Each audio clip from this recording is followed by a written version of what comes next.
عدد ما في علم الله صلاة دائمة بدوام ملك الله. رب اشرح لي صدري ويسر لي أمري واحلل عقدة من لساني يفقه قولي وبك نستعين يا مستعان.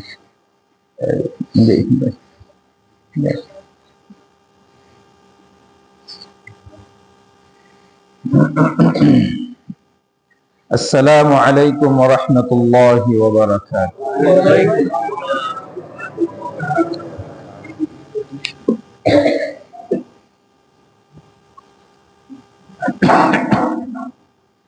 الحمد لله نحمده ونستعينه ونستغفره ونتوكل عليه ونعوذ بالله من شرور أنفسنا ومن سيئات أعمالنا. من يهده الله فلا مضل له ومن يضلله فلا هادي له.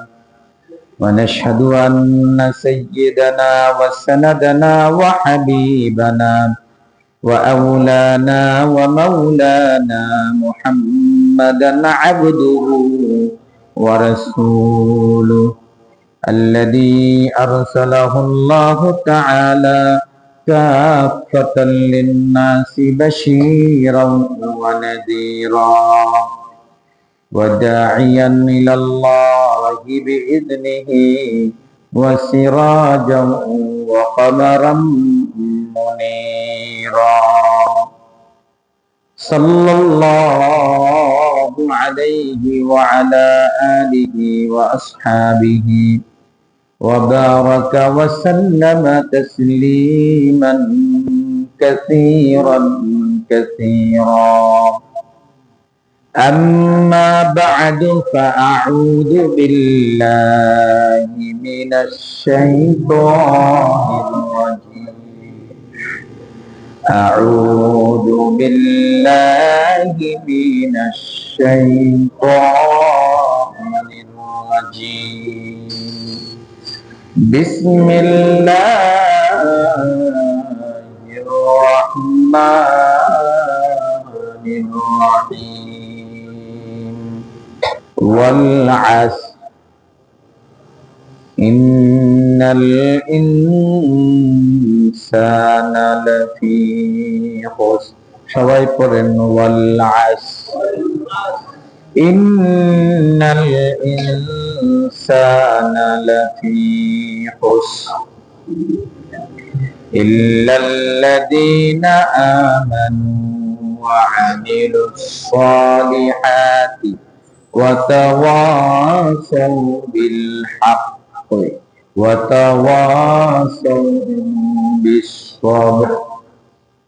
صدق الله مولانا العظيم. آمنت بالله صدق الله العظيم وصدق رسوله النبي الكريم ونحن على ذلك لمن الشاهدين والشاكرين والذاكرين والحمد لله رب العالمين. اللهم سبحانك لا علم لنا إلا ما علمتنا إنك أنت العليم الحكيم. اللهم رب اشرح لي صدري ويسر لي أمري واحلل عقدة من لساني يفقهوا قولي.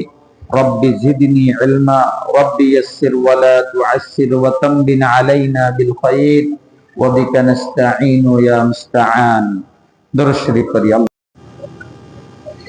اللهم صل وسلم وبارك على نبينا محمد وعلى آل محمد كما صليت على سيدنا إبراهيم وعلى آل إبراهيم إنك حميد مجيد. اللهم بارك على سيدنا محمد وعلى آل سيدنا محمد كما باركت على سيدنا إبراهيم وعلى آل سيدنا إبراهيم إنك حميد مجيد. اللهم سبحانك لا علم لنا إلا ما علمتنا إنك أنت العليم الحكيم. اللهم صل على محمد وعلى آل محمد كلما ذكره الذاكرون وكلما غفل عن ذكره الغافل الحمد لله بلنا الحمد لله اللهم بارك لنا في رجب وشعبان بلغنا رمضان الله আমাদের হায়াতে বরকত দান করেন, আমাদের রিজিকে বরকত দান করেন। আল্লাহ সুস্থতার সাথে নেক হায়াতের সাথে আমাদের হায়াতকে লম্বা করে দেন এবং রমজান পর্যন্ত হায়াতকে বাড়িয়ে দেন। আল্লাহুম্মা আমিন। আলহামদুলিল্লাহ, আজকে আমরা পবিত্র কালামুল্লাহ এমন একটি সূরা তেলাওয়াত করেছি। সূরাটা দুটি সপ্তাহের 103 নম্বর 103 নম্বর সূরা। সূরাটার নাম হলো সূরাতুল বলেন তো আসর, সূরাতুল আসর। এই সূরার একটাই নাম। এই সূরার নাম কয়টা? একটা, সূরাতুল আসর। পবিত্র কালামুল্লাহ 103 নম্বর সূরা। এই সূরাটি পবিত্র কালামুল্লাহ এত গুরুত্বপূর্ণ সূরা, ইমাম শাফিঈ রাহমাতুল্লাহি আলাইহি বলেন, যদি আল্লাহ রাব্বুল আলামিন 114টি সূরা নাযিল না করে শুধুমাত্র সূরাতুল আসর যদি নাযিল করতেন, তাহলে এই একটি মাত্র সূরা জগতের সমস্ত মানুষের হেদায়েতের জন্য যথেষ্ট হতো। একটি মাত্র সূরাই কাফি, একটি মাত্র সূরা সূরাতুল আসর, সংক্ষিপ্ত সূরা। এই সূরা কয়েকটি কথা আল্লাহ বলেছেন। এই কয়েকটি কথা পুরা কোরআনে মাজিদ, এই কয়েকটি কথা আল্লাহর পক্ষ থেকে যত কিতাব নাজিল হয়েছে সব কিতাবের নির্যাস সূরাতুল আসর। সূরাতুল আসর একটা গুরুত্বপূর্ণ সূরা। সাহাবায়ে কেরাম রিদওয়ানুল্লাহ আজমাইন একজনের সাথে আরেকজনের যখন কথা হতো, কথা শেষ করে যখন একে অপরের সাথে বিদায় নিতেন, তখন একজন আরেকজনকে সূরাতুল আসর শুনিয়ে দিতেন। সূরাতুল আসর শুনিয়ে না দিয়ে সাহাবায়ে কেরাম কেউ কারো থেকে বিদায় হতেন না। ধরেন হযরতে আবু বকর, হযরতে ওমর দুইজনের সাথে সাক্ষাৎ হয়েছে রাস্তায়, দুইজনে পরস্পর আলোচনা করলো, কথা বললো। বলি না আমরা বন্ধু বন্ধু ভাইয়েরা একসাথে কথা বলি না? সাহাবায়ে কেরাম যখনই কোন সাহাবায়ে কেরাম একজন আরেকজনের সাথে সাক্ষাৎ হলেই তারা কি শোনাতেন? সূরাতুল আসর শোনাতেন।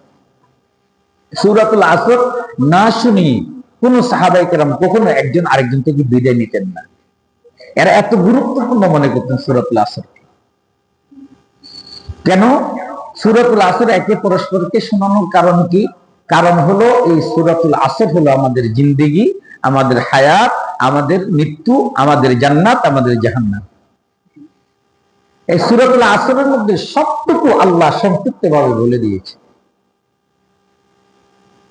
প্রিয় ভাইরা আমার, তাহলে বুঝতে পেরেছেন এই সূরাটা কি পরিমাণ গুরুত্ব, কি পরিমাণ এই সূরার কি মর্মবাণী এবং ব্যাখ্যা। সূরাতুল আসরের তাফসীর যদি একটা বছর লাগাতার খানা না খেয়ে, না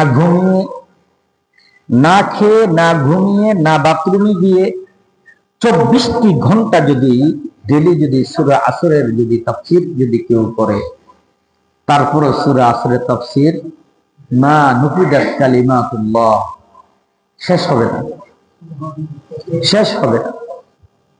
সূরা আসরের মাত্র 3টি আয়াত। কয়টি আয়াত? মক্কা শরীফে অবতীর্ণ হয়েছে সূরাটা। কোথায় অবতীর্ণ হয়েছে? এই সূরাকে মক্কি সূরা বলা হয়। সূরাকে কি বলা হয়? আয়াত কয়টা? মাত্র 3টা। এই 3টি আয়াত সুবহানাল্লাহি ওয়া বিহামদিহি সুবহানাল্লাহিল আযীম।